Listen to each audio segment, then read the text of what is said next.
Harry Potter, the Wizarding World. You all know about it, everybody loved it. From the merchandise, the video games, books and movies. One of the people's most favorite.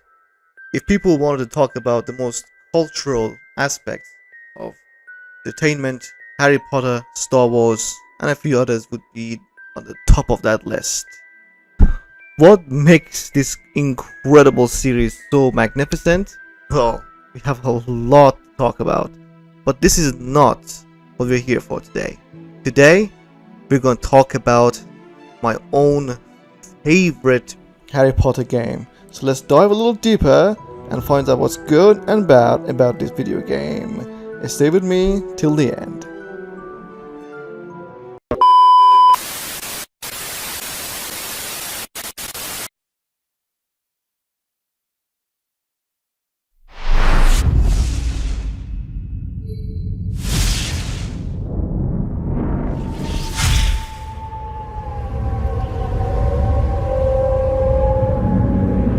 The problem is, no one wants to believe Voldemort is back.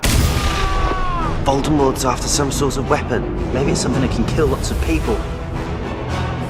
Welcome to Hogwarts. Gatherings of more than 3 students are prohibited. So Umbridge is causing trouble. It's brilliant! Like Hogwarts wants us to fight back.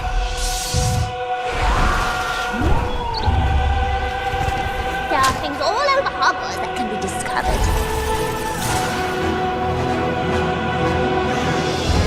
I think you're so clever, don't you, Potter? The times have changed.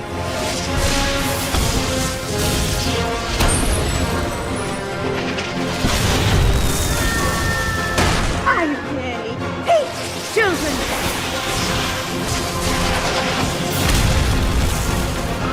You won't last 2 seconds against the Dark Lord. It is time to end this talk. Don't you realize it's over? I saw him. It was Voldemort.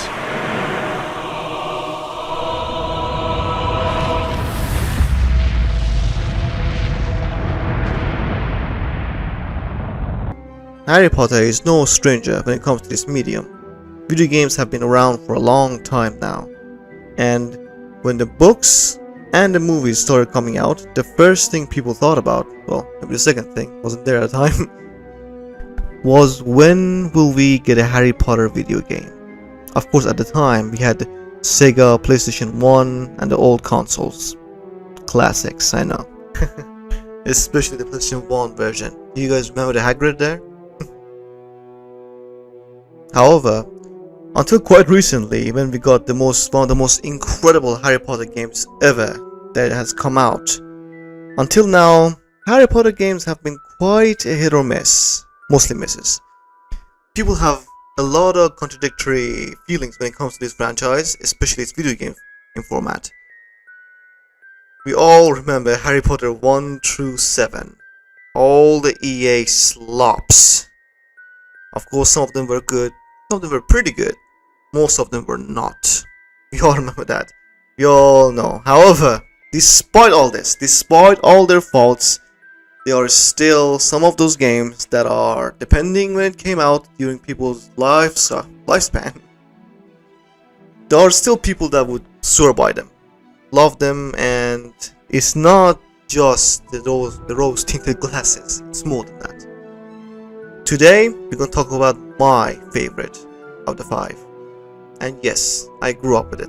We all know that because we all have our own favorites during that time.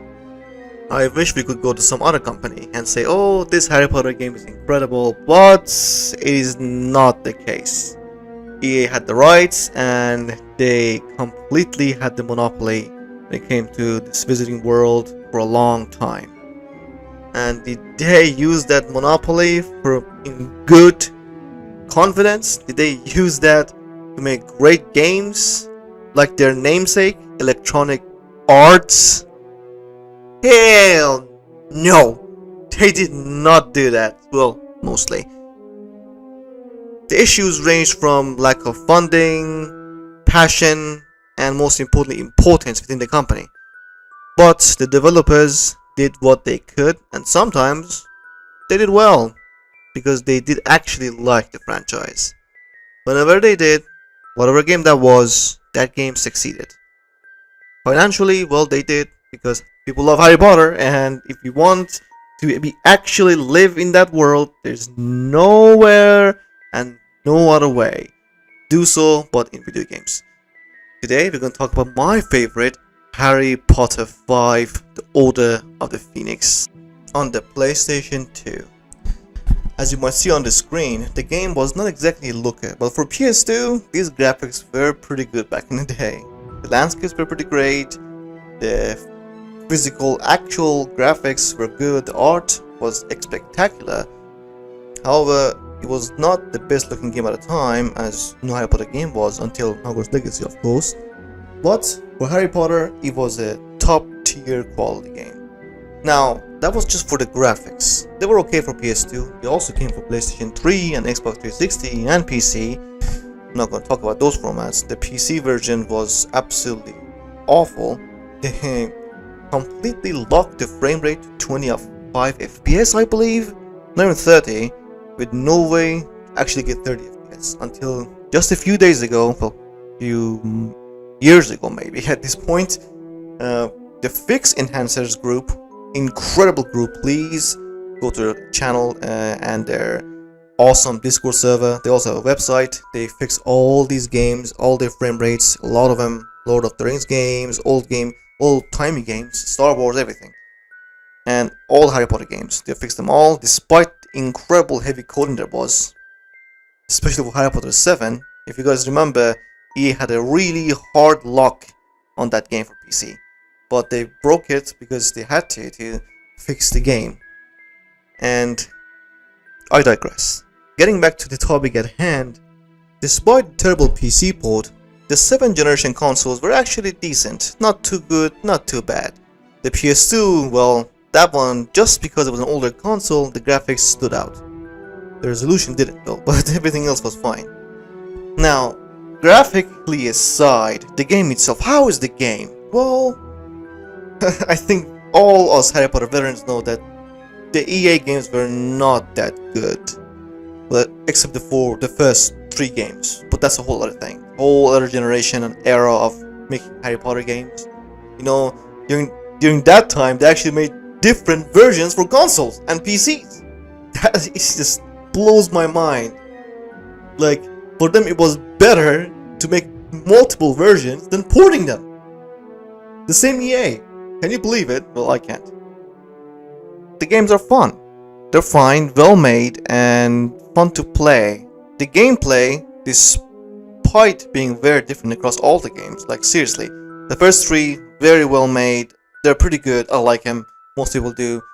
And the 4th one is absolute travesty. Don't even trust me. Don't even go near that thing. I don't know what they were thinking, but every time I talk about that game, I'm just yes, my blood boils. They made an actual open world Harry Potter game. Well, what I say open world, I mean the castle, obviously. They actually mapped out the whole Hogwarts castle from the movies and actually made it a complete open world area for you to explore and play in. And that is the most, and I mean actually the most important feature of this game. Maybe it's only feature. Hogwarts. They've done Hogwarts right in this game. Despite not being the best thing, so trust me, it's no Hogwarts Legacy. Don't go playing that game saying, hey, you said this is like this, but it's not. Trust me, it's not. Okay? But for that time, for PlayStation 2, woo, that was something else, brothers and sisters out there. That was something else.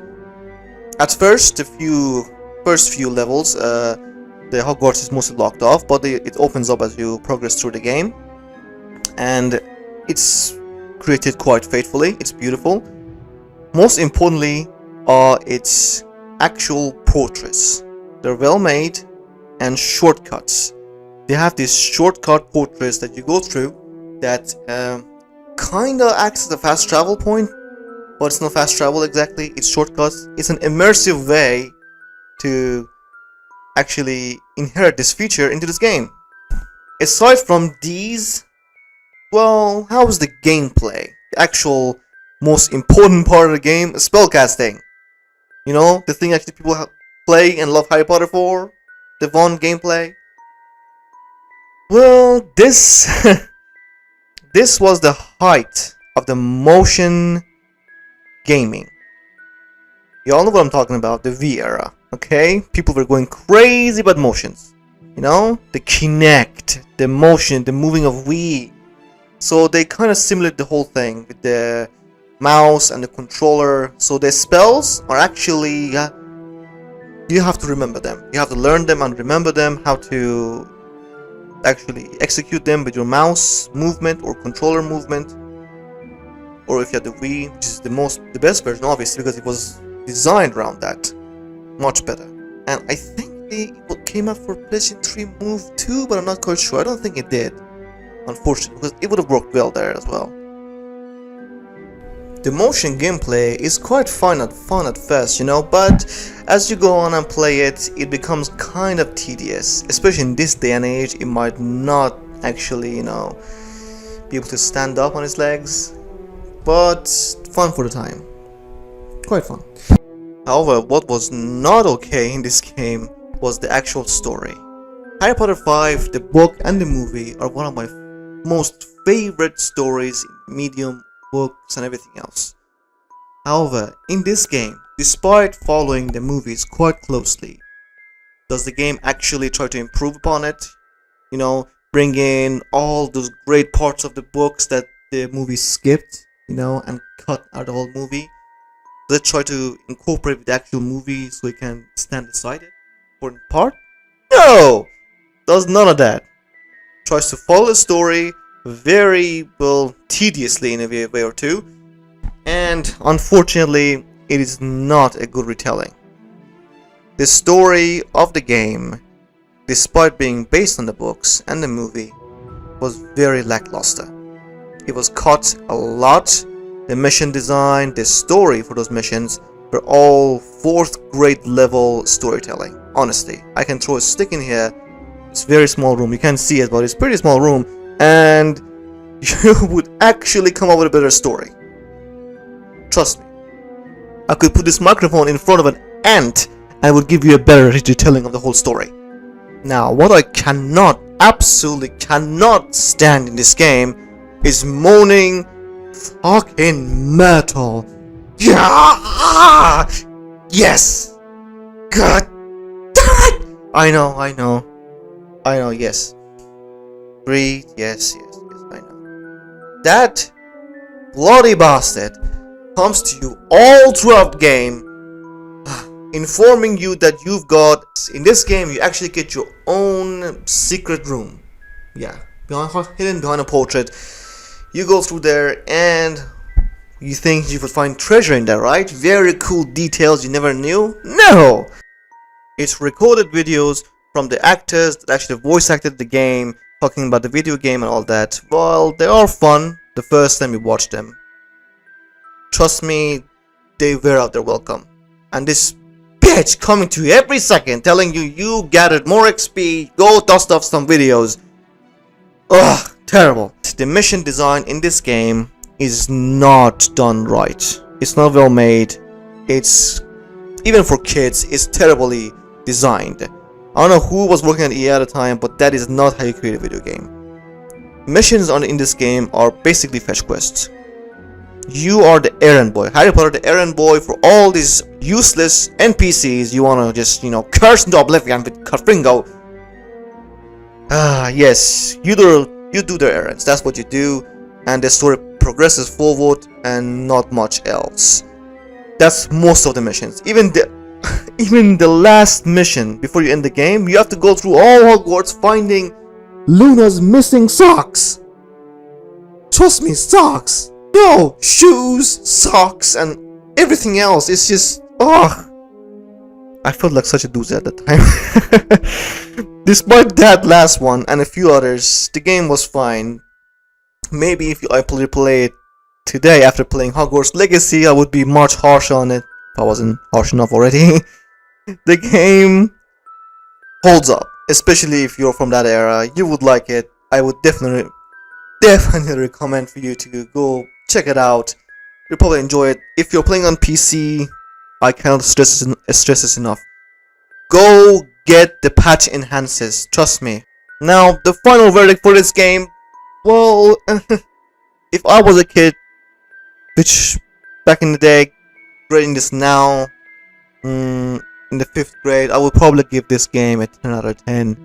Yes, lacking any other Harry Potter game worthwhile on the PS2, this was my whole thing. This was my jam, basically. Today, well, putting the whole modernization of the game aside, trying to put myself in the mindset of the time, I would give this game 6, and I'm being generous. But despite that, if you can put all these problems aside, you would have a good time with this, especially if you're a Harry Potter fan. Trust me.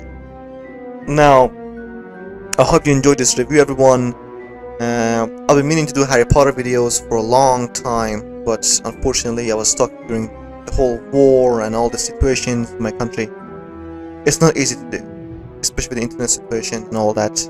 The hardware, which is very much lacking. But I've always dreamt of the whole Harry Potter future and doing this for you. Now, we're gonna get better every time we make videos. We're gonna get better at this, and I want to do Harry Potter content continuously from the first game, playing it, maybe live stream one day, which is my whole purpose of my channel, from Harry Potter 1 to 7 Part 2, which was one of my favorites. Don't tell anyone. And Hogwarts Legacy, obviously, modded to oblivion. That game is coming, and I want to replay that game on my channel. Hopefully you will tune out. This video will probably get 1 view. That's probably me. That's YouTube for you. But hopefully you enjoyed this and check it out. Enjoyed the review. If you did, please like and subscribe. It does a lot, trust me. And I will definitely catch you on the next one. I hope you have a fantastic day gaming and enjoying your life. I will catch you on the next one. Thank you for tuning in into Immortal Gaming Show, channel Republic of Gamers. Bye guys.